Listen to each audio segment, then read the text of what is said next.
This project is going to be slightly different from the previous two talks. The motivation for this project is that measuring advertising effect is important for advertisers and publishers. And from an auction perspective, you can think the advertising effect as the valuation of the advertiser. And in order to develop better bidding strategy, they not only need to know like what is the optimal bid given a distribution of the valuation, but they also need to have an understanding of what is the valuation of winning the ad auction to begin with. And this will be the focus of our talk. And so for advertiser, it's valuable because it can help them evaluate and optimize advertising campaigns. And it is also valuable for publishers because they can optimize auction design and ad inventories. But a common challenge of measuring advertising effect is that experimentation could be expensive. It may require large-scale experiment to have enough statistical power to distinguish advertising campaigns that have high ROI versus those advertising campaigns that are not worth it. For example, Lewis and Rao in 2015 demonstrated that sometimes it may require 10 million person week to distinguish campaigns that are profitable from those that are not. And so it is valuable to identify pervasive quasi-experimental variation in the data. So we don't have always to run experiments to understand the valuation of winning auctions. And this paper will leverage probabilistic throttling, which is an ad campaign budget control mechanism that is used by many ad publishers or platforms, including Google and Facebook. We'll demonstrate that under this mechanism, auction participation is conditionally random. And because this is part of the existing ad serving logic that is already being used by a lot of platforms, so there's actually no additional cost of implementing and leveraging this data set other than logging necessary information that is needed to implement this strategy. And we will develop an estimator to measure the ROI and the causal effect of ad campaign leveraging this variation, and we will be able to answer counterfactual questions such as what will be the ROI and treatment effect if the campaign were to participate in all eligible auctions. So I'm going to first give a brief overview of the budget control mechanism. And as noted by the previous two talks, usually in online advertising, there are like more than two entities, not just the advertiser, but the customer, but also the platform or the ad publisher. The customer are usually reached by ad auction, but the advertiser cannot directly reach customers either due to technological constraint or the advertiser do not have the ad inventory. And instead, they need to ask the publisher or the platform to facilitate a campaign on behalf of the advertiser. And the platform or the publisher will participate and bid on behalf of the advertiser. And usually, the advertiser does not have unlimited budget. They need to specify a budget constraint. And because of this budget constraint, they may not reach all customers that they want to reach. And the platform will provide a certain budget control mechanism as a service for the advertiser to improve their ROI. And here is an example of what's going to happen if there is no budget control mechanism. Like early in the campaign, the advertiser will participate in all the auctions. But later, the budget will exhaust, and the advertiser will participate in none of the auctions and will miss opportunities if there are valuable customers that will arrive near the end of the campaign. There are two major, at the high level, there are two major ways to pace the budget. The first way is bid shading, that the platform will adjust bids based on the spending rate on behalf of the advertiser. There are a lot of benefit with bid shading, but like there is some caveat, and one caveat is that it is not that transparent in the sense that it requires implementation by the platform that the platform will adjust the bids on behalf of the advertiser. And certain advertisers do not like the notion that they don't have perfect control over how much they're willing to pay per impression. And another common mechanism is throttling, that the platform will adjust the auction participation rate based on the spending rate. And they will randomly throttle advertisers out of an auction using this throttling mechanism.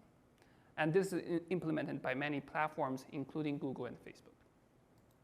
And we will use this variation induced by throttling to measure ad effect.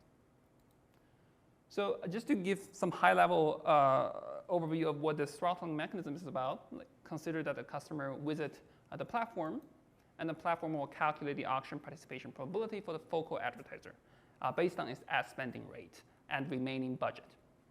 And then it will calculate a participation probability P so that the focal advertiser will participate in the auction with this probability. And this is an illustration of what's going to happen under a certain kind of probabilistic throttling algorithm. Early on, the participation rate is high, but it's not 100% because there is a certain probability that the advertiser will exhaust their budget too early so that the platform decides, hey, you are only going to participate in a large number of auctions, but not all of them. And later, the participation is low, but it's not 0% because the advertisers still have certain remaining budget due to the pacing mechanism. And so you can see that there is a lot of variation in the participation. And the question is, can we leverage this variation to measure advertising effect? Because this is a pervasive data set that widely exists in a lot of advertising platforms. There is no extra cost of acquiring the data other than logging the information. So just to give you some idea of the challenge, it's useful to compare with other settings. So we have, usually we observe ad exposure and purchase. We cannot directly measure the effect of ad exposure on purchase because there usually are unobserved factors that affect both the ad exposure and purchase. And a common way to address this endogeneity problem is to run an experiment that randomizes the auction participation. And you can think of this as an encouragement design because auction participation encourages ad exposure. Without auction participation, the advertiser can never win an auction. Our setting is different because, sorry, the font size. Oh, the font size is OK here. The auction participation is not random in our setting because it is affected by a participation probability. And because there are many factors and many variables that can go into a certain throttling algorithm, the auction participation could be affected by the unobservables so that we cannot directly use auction participation as an instrumental variable to measure the effect of advertising. So what are the solutions? First, it's useful to recognize that the participation probability is not a propensity score because propensity score summarizes the probability of getting treated, but the treatment here is ad exposure, not participation. And second, it's useful to realize that participation Z is not an instrumental variable because it is correlated with unobserved latent user type. But the important thing here is that once we condition on the participation probability calculated by the throttling algorithm, the auction participation Z becomes conditionally random. And this will be the key variation that we use to measure the effect of advertising. Method. So our objective is going to be measure the local average treatment effect, defined as follows, where Y0 and Y1 is the potential purchase decision for individual I, and D0 and DY are the ad exposure under non-participation and participation. And we'll also use C to denote auction participation and P to denote the participation probability.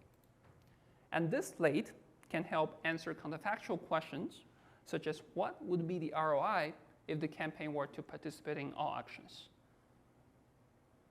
And the key assumptions that we need is conditional independence, that the realized participation is going to be independent of the potential outcome after conditioning on the participation probability.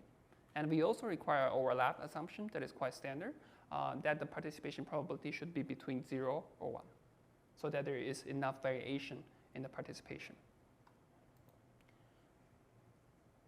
Because this setting is different from the classical encouragement design and observational method, we need to develop a new estimator to leverage this variation.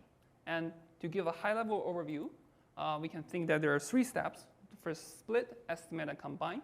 The first step is to split the population based on the participation probability. That the population is all auctions targeted by the campaign, and for each auction there is an associated participation probability, and we partition them based on this participation probability. And the second step is to estimate the late within each partition, and the last step is to combine the slates through weighted averaging. And more formally, the first step, partition customer based on participation probability, and the second is to derive a Watt estimator within each partition. And the last step is to combine the lates by the estimated number of compliers. And this weight is actually important because the objective is to measure the average treatment effect among the compliers. So the weight also need to be the compliers. If the weight is going to be different, then the objective and the estimate will also be different, and we should be careful with the interpretation. To demonstrate the value of this method, we run simulation study and empirics.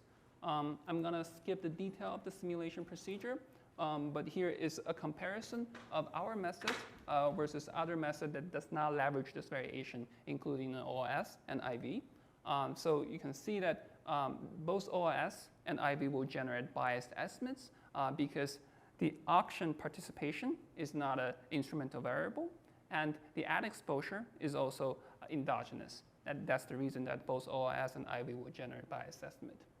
And this is a similar summary that shows that our estimates are unbiased and outperforms others in terms of the root mean square error. And here is some empirical results. We apply our method to a large advertising campaign run on an e-commerce advertising platform. We have 9 hours of campaign data, 1 hour per day, at 11 p.m. for 9 days, and we observe a total of 1.5 million auctions that meet the campaign's targeting criteria. And you see that for these observations and during these hours, the participation probability is between 0.4 to 0.7. So we observe a lot of variation that is natural and millions of auctions that have variation in participation. And here is a comparison of the treatment effect estimated using different methods. And we see that both OLS and IV will overestimate the treatment effect. And now, what is the implication of this overestimation, and how do we know that whether one is more plausible than the other? One way to do that is to compare it with related literature. One common way that the advertisers measure the advertising effect is to calculate the advertising lift, which is calculated by the conversion rate due to ad exposure divided by the baseline conversion rate if customers are not exposed to ads. And here we see that for the OS, it implies a high conversion lift of 600%, which is implausibly high. And for IV, it is even more unrealistic because the baseline conversion rate implied by the IV is negative, which is impossible. And for our method, we have a conversion lift of 100%, which is consistent with other related literature. And so to conclude, we outline a way to leverage a pervasive, naturally occurring variation on ad platforms to measure causal effect of digital ad campaigns sold via auctions. And the idea is that auction participation is a conditional instrumental variable under probabilistic throttling. And we developed an estimation and weighting procedure to measure the late using a split estimate combine approach weighted by the number of compliers. And in the paper, we also developed an analytical as well as a bootstrap procedure to calculate the standard error. And we also illustrate the method on data from an e-commerce advertising platform to show that our method generates more plausible results. That's all I have. Thank you.